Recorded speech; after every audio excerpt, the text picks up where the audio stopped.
Donc bonjour à tous, bonjour à toutes et à tous, bienvenue à l'école de commerce de Brest. Donc on est en live sur Facebook et dans la salle Mercure de l'école de commerce de Brest. Donc aujourd'hui on est là pour discuter avec vous, Jacques Talec, de votre parcours et, en tant qu'alumni de l'école et ensuite directeur adjoint chez le groupe Even. Donc bonjour à vous. Oui, bonjour à tous. Je vais déjà faire une petite correction puisque c'est ancien directeur général adjoint du groupe et je vais vous raconter ça tout à l'heure puisque là j'arrive dans une mission de fin de parcours et puis un grand plaisir d'être là aujourd'hui hein, pour partager un petit peu mon expérience, ce que j'ai appris un petit peu de Subdeco, hein, puisque ça s'appelait encore Subdeco à l'époque quand je suis sorti, et puis de donner un peu mon parcours. Et puis voilà, un petit témoignage et surtout ce qu'on aime bien, je vous dirai tout à l'heure, c'est la transmission. En fait, ce que j'aime bien beaucoup, c'est la transmission des savoirs et la transmission surtout de l'envie. Voilà. D'accord. Alors justement, pour tous ceux qui ne vous connaissent pas forcément, est-ce que vous pouvez vous présenter rapidement d'où vous venez Oui, je m'appelle Jacques Talec.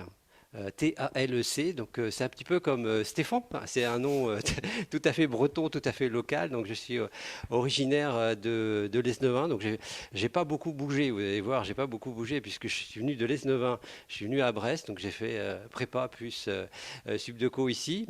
En terminale, moi, je ne savais pas ce que je voulais faire. C'est un petit peu un message que je voulais faire passer, parce qu'en terminale, je voulais faire médecine ou prof de sport. Donc après, j'ai dit, donc c'est bon, non, on va continuer un petit peu. Donc j'ai fait prépa. Et puis après, je suis arrivé à Subdeco. Et là, il fallait aussi se dire quel était le truc. Et finalement, je me suis vraiment spécialisé sur la partie finance. Et je vous dirai ça un petit peu tout à l'heure. Et puis après, je suis allé de l'autre côté. Après Subdeco, j'ai passé la rivière, la Pinfel, et je suis allé faire mon service militaire dans la marine. Voilà. Et là où j'ai continué, en fait, j'ai continué ma formation, puisque après cette formation à Subdeco, formation de généraliste, hein, tout d'abord, parce que c'est ça qui m'intéressait, en fait, avoir une formation de généraliste. Mais au fur et à mesure des années, arrivant en troisième année, j'ai pris l'option finance compta. Et parce que les chiffres et puis tous ces éléments, ça m'intéressait. Et puis je trouvais qu'il y avait beaucoup de concret. Et donc, après, naturellement, j'ai voulu aussi continuer là-dedans. Ce que j'ai fait tout de suite, grâce à mon service militaire, puisque le Subdeco me donnait des équivalences par rapport à un diplôme qui s'appelle aujourd'hui le DESCF, D'accord. qui s'appelait à l'époque le DECS. Et donc j'ai fini ce diplôme, ce qui m'a permis après d'avoir mon premier job, hein, D'accord. puisque Mais justement, quel a été votre premier emploi voilà, donc après l'école? c'est vrai que le premier job, c'était dans la continuité, toujours pareil, formation, vraiment travailler, au fond, connaître le moteur. En fait, je crois que ça c'est important. Ne pas survoler, vraiment connaître la mécanique. Il y en a un qui était, pour faire une analogie avec le sport automobile, celui qu'on appelait le prof, Alain Prost, qui vraiment pouvait parler avec les techniciens et il connaissait exactement voilà, tous les rouages d'un moteur. Moi, je ne saurais pas le faire, mais, mais au moins, dans mon métier, je voulais bien connaître. Je voulais bien connaître. Et donc, ce qui fait que après ce service militaire, je me suis inscrit. J'ai trouvé un cabinet d'expertise comptable. Alors, un peu plus loin, hein, parce que c'était à Brest, c'était au centre. C'était à Cour d'Ageot. Et donc, où j'ai fait du commerce à compte en tant qu'expert comptable stagiaire. Donc, j'étais parti pour faire une profession libérale d'expert comptable stagiaire. Et D'accord. là aussi, le hasard, la chance, les rencontres ont fait que je ne suis pas allé au bout, en fait. Voilà. D'accord. Et donc par la suite, quel Par a la été votre suite, parcours? j'ai vu de la lumière chez Even. D'accord. Et j'ai vu, en fait, tout simplement quand on débute, hein, quand on débute en tant qu'étudiant, euh, on apprend toujours au début, hein, mais après, on va regarder un peu tout ce qu'il y a autour. Donc, je regardais les offres d'emploi. Et là, je suis tombé, avant d'avoir fini mon stage d'expertise comptable. Donc, 6 mois avant, j'avais pratiquement fini de valider mon stage d'expertise comptable. Et je vois dans notre journal officiel local, hein, qui s'appelle le Télégramme de Brest, une annonce où Even cherchait des jeunes diplômés d'école de commerce. Donc, je dis, ça c'est moi. Et surtout, en plus, comme je venais d'aménager dans une maison neuve, on avait construit une maison neuve à Ploudaniel. Ploudaniel, là aussi, c'est la proximité de dire, bah, tiens, pourquoi pas. Et donc, je cherchais pas de travail, en fait, et j'ai postulé donc chez Even. Et là, ils m'ont dit, bah oui, on a un poste de commercial viande à l'emballe à pourvoir. Donc évidemment, ça correspondait tout à fait à mon profil. Mais en fait, ils avaient aussi idée d'étoffer la direction financière. Et c'est comme ça que je suis rentré chez Even, totalement par hasard, en mars 83.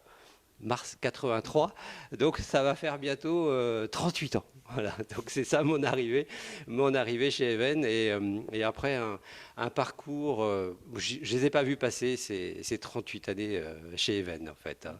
Comment ça s'est passé justement ce parcours chez Even?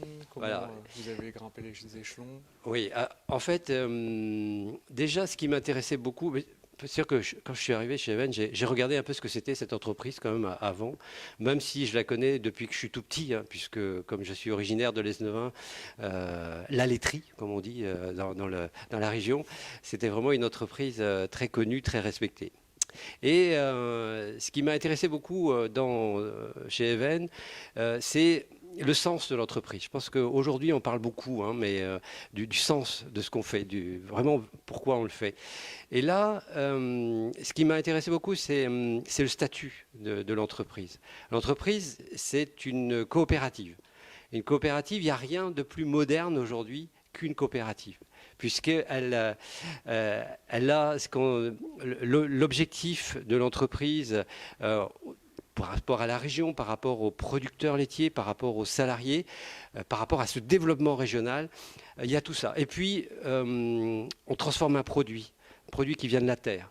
Et après, on donne du bonheur aux gens aussi. On fait en sorte aussi de donner des produits qui sont bons, après, qui sont sains. Voilà, c'est tout ça qui m'intéressait. Et puis, comme j'étais financier aussi, bah, j'ai regardé un peu, j'ai demandé un peu, je me suis intéressé, comme je connaissais le commissaire aux comptes qui certifiait les comptes chez Even, je me dis, est-ce que c'est une belle entreprise? Il me dit, t'inquiète pas, vas-y, c'est une belle entreprise. Donc, j'ai pas regretté parce que elle est aujourd'hui encore une très, très, très, très belle entreprise. Je confirme. Et du coup, alors vous avez eu un parcours qui fait que vous avez grimpé les échelons au fur et à mesure pour, à la fin, devenir directeur adjoint, c'est ça, du groupe Even. Oui. Justement, quand on passe un petit peu sur tous les postes, entre guillemets, au fur et à mesure et qu'on grimpe, qu'est-ce que ça vous a apporté au fur et à mesure? Vous m'avez dit précédemment que 38 ans, ça passait très très vite. Ouais. Est-ce que vous pouvez nous expliquer un petit peu pour les jeunes qui justement vont rentrer dans une entreprise et n'auront pas forcément, vont passer d'une entreprise à l'autre, quoi. Ouais. Déjà, il ne faut pas trop se poser de questions. Si on m'avait dit en mars 83, Jacques, tu vas rester 38 ans chez Even, je dis mais ceci, ils sont fous. Ils sont fous. Mais après, donc pas se poser trop de questions, évidemment travailler. Je pense que ça c'est le plus important. Avoir envie aussi, être curieux, c'est-à-dire que il y a toujours quelque chose à faire. Et ce qu'on a dans les entreprises en général, qu'on voit de plus en plus, c'est d'avoir cette autonomie. Moi, la chance que j'ai eue, c'est qu'on me dise rien en fait. Vas-y, et puis on fait quoi. Et on fait. Et donc j'ai eu 3 périodes. Enfin, il y a eu 3 périodes chez Even. La première, on va dire de mars 83 jusqu'à 90-93. Je vais vous expliquer pourquoi. En fait, chez Even, moi j'ai connu 2 directeurs généraux et 2 présidents. Parce que la forme coopérative, le président est le représentant des agriculteurs, hein, des adhérents, et un directeur général qui a la conduite de l'affaire au quotidien. Et donc j'en ai connu 2. L'entreprise Even, elle est née en 1930. On devait fêter les 90 ans l'année dernière. Malheureusement, la période que l'on vit aujourd'hui, voilà, on n'a pas pu le faire. Mais il y a 90 ans. Et on a eu un premier directeur qui a fondé l'entreprise, un deuxième qui est arrivé en 1964, le troisième qui est arrivé en tant que salarié, secrétaire général en 90, mais qui a pris les rênes au 1er février 93. Et là, on a eu une succession en fin d'année dernière. Donc j'ai eu une première période 83, 90, 93, où là, on comprend l'entreprise, on avance. L'entreprise, ce qu'il faut dire, en 83, quand je suis arrivé, elle faisait à peine 300 millions d'euros de chiffre d'affaires. Aujourd'hui, elle a fait 2,2 milliards.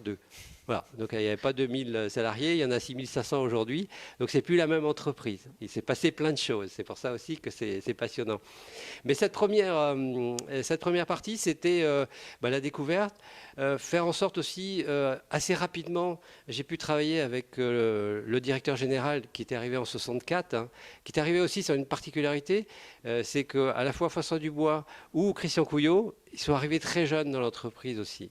Et ils ont fait tout leur parcours dans l'entreprise. Donc c'est une vie professionnelle au service. C'est l'esprit de mission par rapport à l'entreprise. Et ça aussi, quand on est un jeune, quand on voit ça, ça donne envie. En fait, je pense que notre rôle en tant que manager, et les futurs managers que vous serez, c'est ça aussi. C'est de faire en sorte de donner la pêche, de donner des projets. On ne vit qu'avec des projets, de faire en sorte que ça bouge, pas trop vite toujours, mais que ça bouge. Et ça, c'est toujours été notre truc, et c'est notre truc chez Even en fait. C'est d'être une start-up permanente, d'avoir plein d'idées. Et c'est comme ça que se constitue l'entreprise. Donc cette première étape, 83, 90, 93. Pourquoi je dis 90, 93? Parce que 90, c'est l'arrivée de Christian Couillot. 93, c'est quand il prend la direction générale. Et à ce moment-là, je suis nommé directeur financier. Donc direction financier du groupe quand il fait son comité de direction. Et donc moi, j'ai fait toute ma carrière, en fait, aux côtés d'un directeur général j'ai appris énormément. Et je pense que ça, c'est une leçon aussi, c'est qu'il faut être à côté, regarder et apprendre avec les autres. C'est-à-dire qu'on ne fonctionne jamais tout seul. Jamais, jamais. Parler de dire on progresse, tout ça. Non. Il faut faire en sorte, c'est un travail d'équipe en fait. On ne peut pas tout seul, on ne peut rien faire. Et donc, cette deuxième période, directeur financier, et là où on a du développement aussi, on a de nouvelles activités, c'est de la croissance en fait, beaucoup de croissance, beaucoup de diversification, et donc un travail d'organisation aux côtés du comité de direction et de Christian Couillot pour faire fonctionner l'entreprise et avoir les outils pour bien la piloter. Ça, c'était la deuxième période, on va dire, 93 jusqu'à 2006. Donc ça fait quand même une belle tranche aussi. Et là, il y a un jour, Christian Couillot me dit peut-être tu pourrais peut-être faire autre chose maintenant un peu parce que je sais pas que tu t'ennuies, mais parce que je m'ennuie jamais en fait. Et il m'a demandé d'avoir une double mission. Et c'est là que je suis devenu directeur général adjoint du groupe, pour garder un œil un peu sur tout ce qui était système d'information, les achats, l'organisation un peu, la finance en fait au niveau du groupe. Et par ailleurs d'avoir une mission beaucoup plus opérationnelle dans une des activités du groupe qui avait pris de l'ampleur puisqu'on avait fait beaucoup de croissance, c'était le pôle distribution. Donc j'ai pris à la fois le titre de directeur général adjoint, mais ça peu importe, hein, puisque ce qui est important c'est ce qu'on fait. En fait, c'est pas des galons, c'est pas des titres. Et par ailleurs piloter, conduire le pôle distribution dans lequel on a deux volets. La RHD, la restauration hors domicile, qui souffre terriblement aujourd'hui, et de l'autre côté, la vente à domicile. Et donc, de conduire en fait, le développement de ces activités qui faisaient à l'époque 300 millions d'euros de chiffre d'affaires et qui font aujourd'hui, qui faisaient il y a encore très peu de temps plus de 600 millions, 650 millions d'euros de chiffre d'affaires et qui emploient 3000 personnes. Donc une responsabilité importante aussi dans la conduite de cette affaire avec une équipe, avec une formidable équipe aussi après derrière. Donc ça c'était à partir de 2006 jusqu'à fin 2019. Jusqu'à fin 2019, puisque en 1er janvier 2020, j'ai passé la main sur les activités du pôle distribution à un ancien de l'école, Jean-Marie Arnal.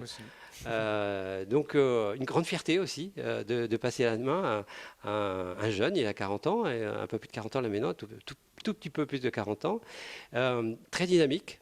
Qui a eu une bonne formation et surtout qui a envie aussi, qui donne une pêche terrible et qui va continuer le travail, qui arrive dans une période extrêmement compliquée parce que la période est horrible en fait pour tout le monde, hein, d'un point de vue sanitaire évidemment d'abord, mais après économiquement avec les responsabilités que l'on a par rapport à nos entreprises, c'est vraiment très compliqué. Donc pendant cette année 2020, moi, je donne un coup de main, en fait, hein, faire en sorte aussi d'accompagner, en fait. C'est ce que j'ai dit tout à l'heure, c'est qu'il y ait la transmission, ce qui est très, très important. Et puis aussi d'avoir cette mission de fin de parcours. Et à la fin de l'année 2020, donc là, j'ai vraiment arrêté par rapport au comité de direction Even, puisque Christian Couillot, donc j'ai dit, c'est une longue histoire en fait, hein, de 1990 jusqu'à 2020, a passé la main aussi à Christian Griner aussi comme directeur général du groupe. Donc voilà une belle histoire, hein, une histoire de vie toute simple en fait, hein, puisque sans se poser trop de questions, mais en faisant en sorte de développer nos activités. Et alors justement, on va revenir un tout petit peu en arrière. Subdeco Voilà. à Brest, qu'est-ce que ça vous a apporté justement par rapport à ce parcours-là ensuite que vous avez eu? Je pense que si j'avais pas fait Subdeco, j'aurais pas fait tout ça après déjà, hein. Et puis j'ai pas regretté de pas avoir même fait prof de sport ou médecine. J'aurais sûrement aimé aussi, hein, mais ce que m'a apporté Subdeco, déjà dans la formation, en préparant cette interview, je me suis dit qu'est-ce que j'ai vraiment appris. Il y a un truc, c'est être débrouillard, ça c'est sûr, débrouillard. Beaucoup d'autonomie aussi là tout de suite et aussi avoir la pêche. Une épreuve ici, on est en train de faire un truc sur Facebook. Moi, dans les années, j'ai fait Subdeco entre 76 et 79. Les moyens audiovisuels étaient encore naissants. Mais on avait une épreuve à l'époque qui s'appelait, je ne sais pas si elle existe toujours, mais qui s'appelait l'épreuve d'environnement. On appelait ça l'épreuve d'environnement. C'est une épreuve où on avait un sujet à travailler. On le donnait juste avant. On avait une demi-heure pour préparer le sujet. Et on était filmé, là, comme là maintenant. Et on devait le restituer. Et après, avec un certain nombre de questions. Donc ça obligeait à faire en sorte de travailler son sujet. Donc pour moi, il y avait le deuxième aspect de Subdeco. C'était de faire en sorte de bosser, quoi, de bosser les sujets. Troisième chose que Subdeco m'a apporté, c'est s'il y avait du fond, en fait, des connaissances techniques sur les domaines qui m'intéressaient, moi qui étais le droit des affaires, le fiscal, la finance compta. J'ai eu des magnifiques profs en fait à Subdeco qui m'ont donné envie. Il y en a un aussi, c'est Jean-Claude Simon qui est à l'origine de Produits en Bretagne, qui était prof de marketing aussi. Donc tout cet ensemble, à la fois la vie à l'école, c'est vrai que ces temps-ci, c'est un peu plus compliqué, mais cette vie ensemble, avec des projets, avec des profs qui étaient aussi du domaine de l'entreprise, qui à la fois n'étaient pas que du domaine de l'enseignement, mais qui avaient touché l'entreprise. Et ça, c'était extrêmement important pour nous, de toucher ce domaine de l'entreprise. Et avec ce qui existe aujourd'hui, évidemment aussi, qui s'est amplifié même, tout ce qui est les stages, en fait. Aujourd'hui, on a l'apprentissage qui est un mode magnifique, hein. C'est vraiment, c'est extraordinaire pour faire en sorte, puisqu'on en prend aussi beaucoup chez Even, et à la fois pour l'entreprise, mais aussi pour l'étudiant. C'est quelque chose d'essentiel. Je pense que c'est la meilleure méthode pour être tout de suite opérationnel. Donc, si je veux résumer, des brouillards, de l'envie, surtout du fond, et puis après une connaissance déjà quand on est à l'école de l'entreprise par ce corps professionnel qui fait en sorte aussi d'être aussi à l'écoute de l'entreprise. D'accord. Et justement, ces choses-là, ces caractéristiques, est-ce que vous les retrouveriez après dans Even? Est-ce que c'est des valeurs que vous essayez de mettre en place au fur et à mesure? Alors chez Even, ça fait déjà à l'initiative à la fois de Christian Couillot et puis du conseil d'administration, dans la fois du comité de direction et du comité de direction, on a travaillé il y a pas mal d'années, je ne saurais pas dire exactement combien de temps, mais sur les valeurs en fait, parce que c'est quelque chose qui est important dans une entreprise, de savoir vraiment qu'est-ce qu'on va mettre en avant, comment on va diffuser en fait, diffuser parce qu'il faut, comme j'ai dit au début, il faut avoir un sens. Donc c'est tout le projet. Donc il faut l'expliquer le projet. Pourquoi on fait ça? Pourquoi on fait pas ça? Donc et ça c'est donner la perspective. On en parle aujourd'hui. On n'a aucune perspective, mais parce qu'on peut pas en avoir. Mais donc la perspective c'est extrêmement important. Ça guide en fait. Et on a travaillé sur ces valeurs. Et puis à la fois d'un côté le comité de direction, puis de l'autre côté le conseil d'administration. Et on est arrivé à 12 valeurs. 12 valeurs. Donc On les avait mis d'ailleurs, comme on est breton, on les avait mis sur un phare. Là. Donc c'était voilà. Mais au bout au bout d'un an, 2 ans peut-être, on avait fait un petit test pour savoir qui connaît les valeurs. Hein. Et donc, on avait oublié la plupart des valeurs. Donc on a réduit ce nombre de valeurs et on a pris 4. En fait, c'est 3 plus 1. Et vous allez voir que ces valeurs, elles sont en cohérence avec ce que j'ai indiqué tout à l'heure. La première, c'est l'équipe. L'équipe. C'est-à-dire que tout seul, on ne fait rien. Il faut toujours faire en équipe. La deuxième qui est fondamentale, c'est la simplicité. La simplicité. La simplicité de dire je sais, la simplicité de dire je sais pas. Je sais pas. Voilà. Parce que c'est à partir du moment où on ne sait pas qu'on apprend et après on sait. Voilà, c'est ça le seul truc. Et puis la simplicité dans les relations, parce qu'aujourd'hui, le fonctionnement des entreprises, il faut que ça aille vite. Pour que ça aille vite, il faut qu'on soit simple. Pour être simple, il faut bien comprendre et bien se faire comprendre. Donc c'est pas simple, simplicité. Non, simple, ça va jusqu'au plus profond de la simplicité. La troisième, c'est la responsabilité. C'est fondamental. Et ça va de soi. Il faut être responsable par rapport à son métier. Et la plus une, c'est la rentabilité. Voilà. Donc, là, on ne se refait pas. Mais la rentabilité, c'est pas pour... on n'est pas une société du CAC 40, on est une coopérative. Mais on est dans un monde économique. On doit gagner de l'argent pour les projets futurs. On doit gagner de l'argent pour valoriser la production de nos adhérents, pour faire en sorte qu'on puisse embaucher, qu'on puisse avoir de l'emploi pour les salariés. Donc pour les 2 corps sociaux de l'entreprise, les adhérents, les salariés, et pour le développement économique de notre région ou de notre France, puisque aujourd'hui on est France un peu à l'international aussi, et on sera de plus en plus à l'international. Voilà. D'accord. Alors on va changer un petit peu de sujet. On va prendre votre place d'employeur. En tant qu'employeur, par rapport au classement des écoles de commerce, est-ce que c'est quelque chose qui est important pour vous? Alors, déjà, sur les écoles de commerce, je ne vais pas dire qu'il n'y a pas des différences. C'est évident. C'est évident qu'il y a les grandes écoles, il y a des très grandes écoles, les HEC, ESSEC, Subdeco Paris, donc toutes celles-là. Et puis, après, il y a évidemment une différence dans les écoles. Je ne veux pas dire qu'il n'y a pas de différence dans les écoles. En revanche, ce que je peux dire, c'est que dans les écoles, on va dire du niveau des écoles comme Brest ou comme d'autres, ce qui est important, c'est ce qu'on fait après à l'intérieur. Donc c'est déjà tout le travail qui est fait par les écoles. Et puis après, de se dire aussi, on est à son niveau, mais on essaye toujours de progresser. Voilà. Donc c'est ça, pour moi, le niveau, quand je regarde en fait un CV, j'essaye de voir la motivation déjà. Parce qu'une école, ça sert à quoi? C'est comme toutes les écoles, hein, quel que soit, ça sert à apprendre. Après, quand on sort de l'école, c'est pas encore fini. Et heureusement, on arrive à progresser. Donc, il y a certains qui n'auront jamais fait d'études, qui vont avoir des carrières extraordinaires. Il y en a qui auront fait des super grandes écoles et puis qui vont rien faire du tout. Et puis voilà. Donc, il faut donner sa chance à tout le monde. Et c'est pas la chance simplement. C'est aussi beaucoup de travail, quoi. Et beaucoup d'envie. Ouais. D'accord.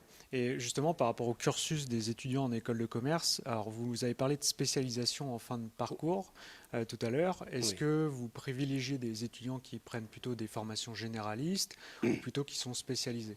C'est toujours la grande question de savoir est-ce qu'on... Non, c'est-à-dire que je pense qu'il faut quand même avoir un minimum de spécialisation. C'est-à-dire qu'il faut avoir une grande ouverture d'abord. Je pense qu'il ne faut pas se spécialiser immédiatement. La curiosité, l'ouverture, les acquis, et de savoir aussi un certain nombre de choses sur être pas universel, parce que personne n'est universel aujourd'hui. Et c'est ça la question. C'est qu'il y a un moment, il faut savoir se vendre aussi. Se vendre par rapport à un poste. Évidemment, sur un poste de direction générale, il faut avoir un spectre assez large. Mais quand on est... parce qu'il faut se vendre aussi, hein, en tant qu'étudiant après quand on commence. Donc il ne faut pas être gourmand tout de suite. Il faut continuer à travailler, mais je pense qu'une certaine spécialisation, et ça je pense que ça c'est quelque chose qui est en fonction de sa personne aussi, parce que la spécialisation a quelque chose qui est assez rassurant. Moi, ça m'a rassuré.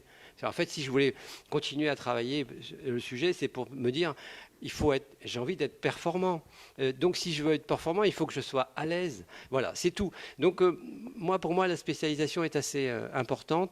Il faut que son histoire à raconter, puisqu'on a tous une histoire à raconter. Quand on vend un produit, on dit toujours ça. Il faut avoir l'histoire à raconter. Mais pour soi-même, c'est pareil.